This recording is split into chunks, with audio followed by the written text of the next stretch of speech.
Maybe I should have left with Mom and Katie after Dad died. Maybe I should have abandoned the woods like they did. But how could I? This is my home. This is where all my best memories are and where I plan to make many more. Even though these woods took my dad from me, I can't blame them.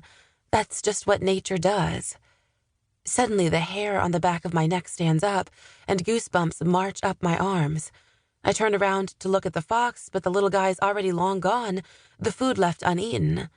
My stomach twists up into a knot, and I stop, holding my breath to try and hear any sound. Then, cutting through the silence, a lone wolf's howl stretches into the afternoon, causing a stir in the treetops. Not again.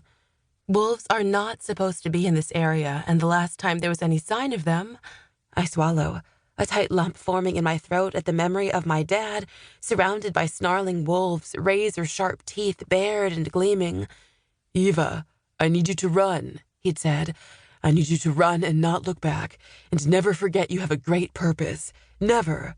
I'd cried, told him not to talk like that, like he was already dead. We could fight them together. I was good with my Bowie knife, and he had a shotgun. We had a chance. But Dad wouldn't hear it. The wolves pressed closer, snapping at his heels, only barely held off by the threat of the shotgun he'd already shot once in mourning. I wailed at him to stop being so crazy, but that only got the attention of the wolves, and one of them turned to me. "Now, Eva, run!" And I did. I ran and ran all the way to the cabin, hearing the gunshot blast and then trying so hard not to hear anything else. Right away, Mom wanted to move into the city. Katie, too, but not me. I'm not sure I could ever leave these woods, but there's something wrong if the wolves are back. Something very wrong. Another howl joins the first, and I turn toward the direction as the whole chorus starts.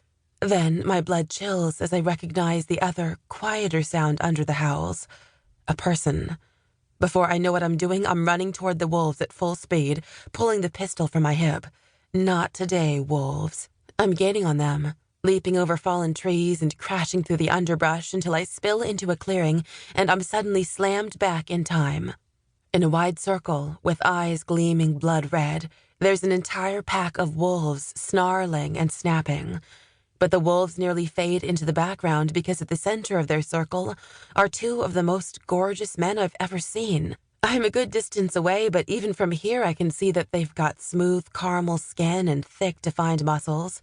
They're talking in some language I don't know, but it's clear they're debating what to do about the ambush, trying to figure something out. Lucky for them, I'm here.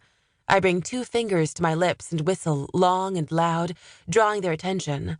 I'm not going to be running anywhere today. The wolves stalk toward me, and I wait until they're closer to shoot the flare right in front of them. It sparks up, big and bright, making me have to look away. Most of the wolves are startled and head to run back into the woods, but there are 3 that keep coming for me despite the hot white light. To keep listening to this audiobook, I've left you a link in the description so you can do it, at no cost thanks to Audible's 30-day free trial.